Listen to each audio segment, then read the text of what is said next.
It is a mystery that no Fishkin writer would write. What happened to that plane that crashed into the French Alps? Well, they've begun to find out. The pilot went to the laboratory and was soon locked out of the cockpit. He pounded on the door, begging to come in, but the door was not opened. The co-pilot then takes the plane, pushes it into a dive, and crashes it. The passengers are screaming as the plane went down. The pilot is yelling. The voice recorder have got it all on tape. What a terrible tragedy. Was that co-pilot a Muslim? Was he suicidal? What was it about him? He had 630 hours flying experience, which isn't a whole lot. He's 28 years old. And all those people are dead, Terry. That's right. Well, that's all we know about him at the moment, is that he was 28. His name is Andreas Lubitz. He's a German, a flight enthusiast, and had just won an award for his flying skills. It's a mystery. Lori Johnson has the story. A prosecutor in Marseille, France, says the co-pilot appeared to want to, quote, destroy the plane. The door to the cockpit had been closed, and prosecutor Bryce Robbins says the co-pilot voluntarily refused to open it after the pilot was locked out, apparently to go to the bathroom. But then he was locked out of the cockpit when he tried to desperately get back into the cockpit, pounding on the door. The prosecutor says the black box recorder shows the co-pilot's breathing was normal in the final minutes of the flight, and he didn't say a word once the captain left the cockpit. The prosecutor identified the co-pilot as a German national who'd never been flagged as a terrorist. He had been called a rather quiet but friendly young man by someone who knew him. The Airbus A320 jet has a good safety record. The crash shocked the world Tuesday, killing all 150 people on board and puzzled investigators. But now the black box recorder has given them evidence of what happened. Lori Johnson, CBN News. Well, we mourn the death of those people who died in that crash, but what a terrible thing. And we'll find out what happened to him. Was he just psychotic? What was it? What was it? Why would he want to kill all those people? But he did. Well, in other news, critics said President Obama made a terrible mistake when he traded 5 members of the Taliban for 1 American POW. And now that soldier has been charged with desertion. It's still another setback for the president's foreign policy in the Middle East. Wendy Griffith has that story from the CBN newsroom. Here's Wendy. That's right, Pat. Sergeant Bo Bergdahl is facing a court-martial for desertion and endangering U.S. forces, and it comes at a time when the president is trying to deal with a major foreign policy problem in the Middle East, a nuclear deal with Iran. Dale Hurd has the story.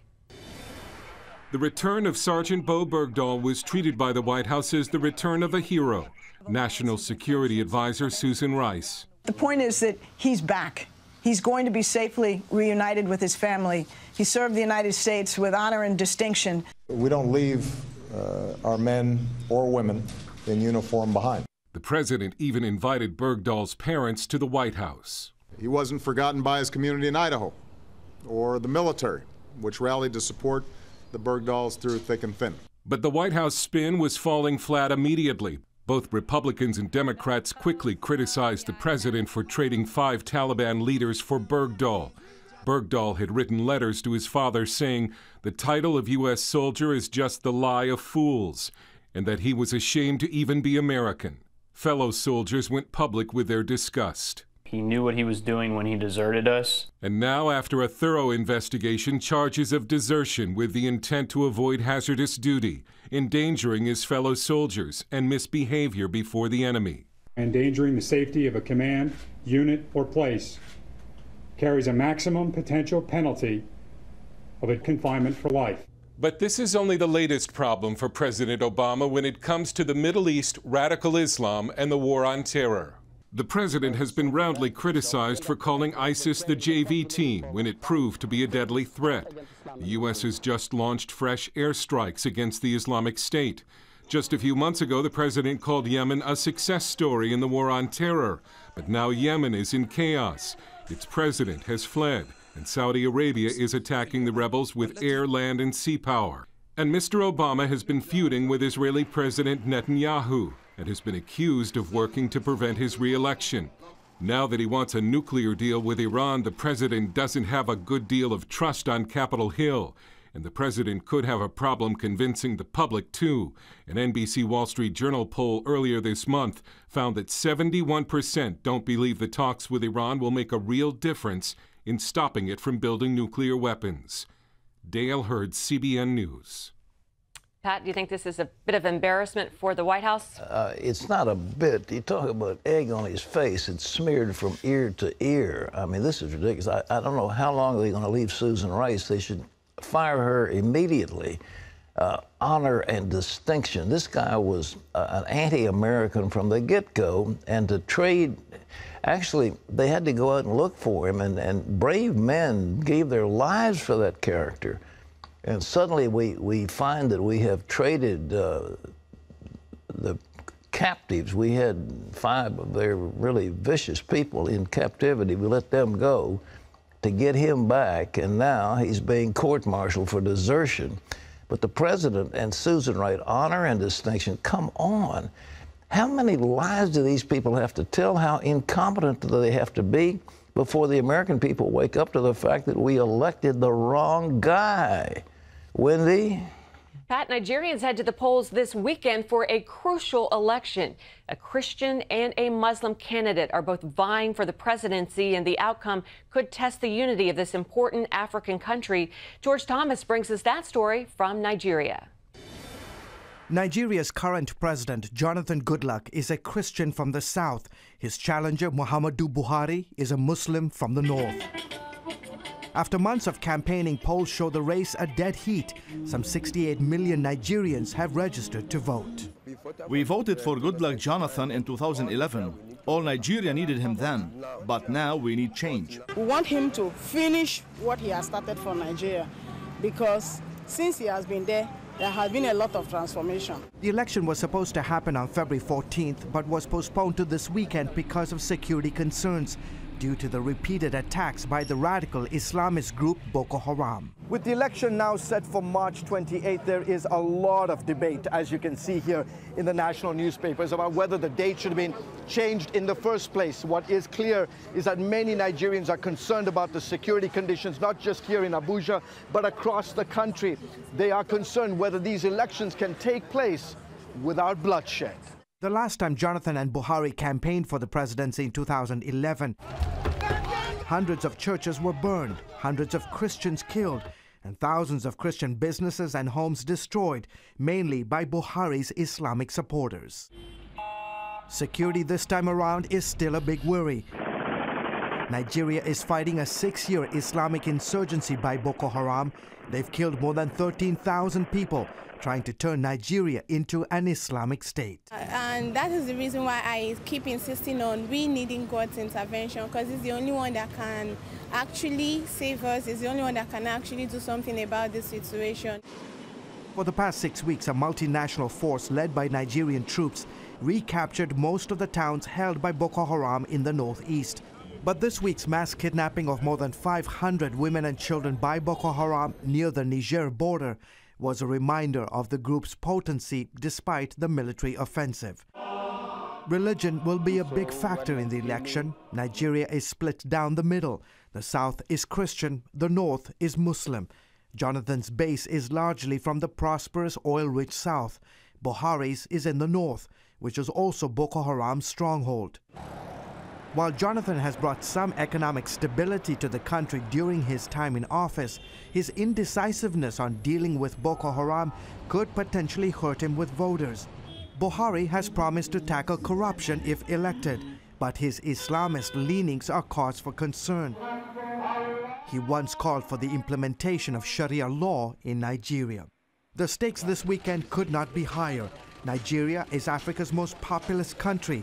It has the largest economy on the continent and produces more oil than any other nation in Africa.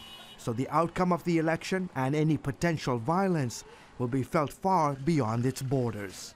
George Thomas, CBN News, Nigeria. Pat, do you think that if they re-elect a Christian, it will really make any difference with Boko Haram? Well, if Goodluck Jonathan really gets with it and starts using his forces to put down Boko Haram, it could make a huge difference. But this is the biggest country in Africa. I can't diminish in any way the role that Nigeria plays in all of Africa. It is the biggest. It has the biggest economy, and of course, it's the biggest oil producer. It's a huge, huge prize for anyone. And if they go Muslim, it could destabilize all of the continent of Africa. So we're talking about a serious, serious thing here. And you've got Boko Haram expanding, Boko Haram swearing allegiance now to ISIS, along with Abu Sayyaf in the Philippines. I mean, this is crazy what's happening. And again, we have in charge of our government somebody who just isn't with it. And all together, we throw up our hands. Like that woman said on that clip that we did, we've got to have God. Because in terms of revivals, they had one of the biggest revivals in the world in Nigeria. Millions and millions of people have accepted the Lord. And it is, again, not only the biggest oil producer, it's one of the biggest Christian nations on the face of the earth. So it's very, very important. So I would ask our audience to pray for Nigeria and what may be happening in these next few days. Wendy? Amen. Thanks, Pat. Well, here at home, city council members in Irving, Texas passed a resolution that prohibits foreign law from being implemented in the United States. Irving is home to a new Muslim tribunal, a practice that has raised some concern among local residents.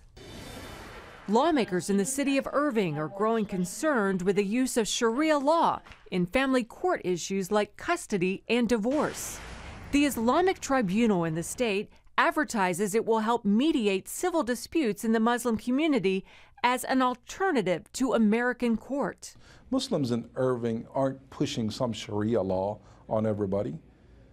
People going through a divorce want an alternative to where they don't have to spend thousands of dollars on lawyers like me. Muslim women, however, are not protected the same way under Sharia law as they are American law.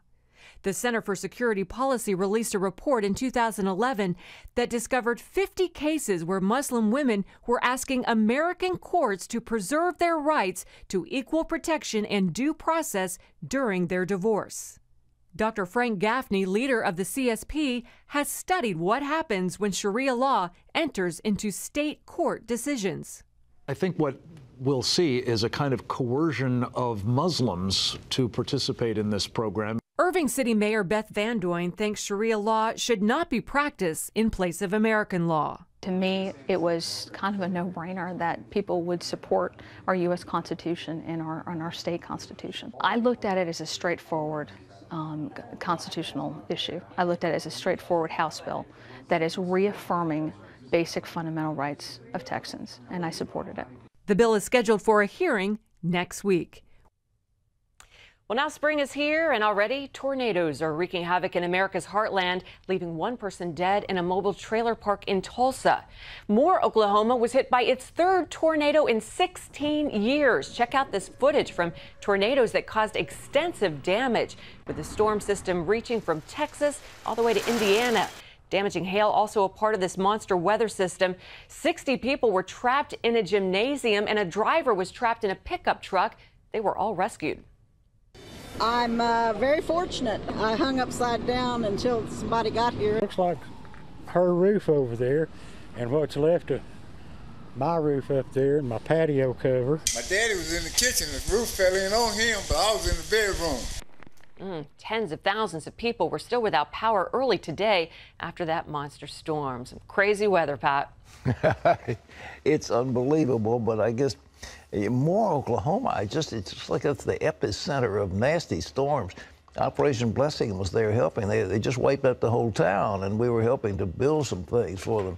It's just terrible. So pray for those people. Don't just say it's so nice it didn't happen in my city, but think of those that are suffering, and we want to help them where possible.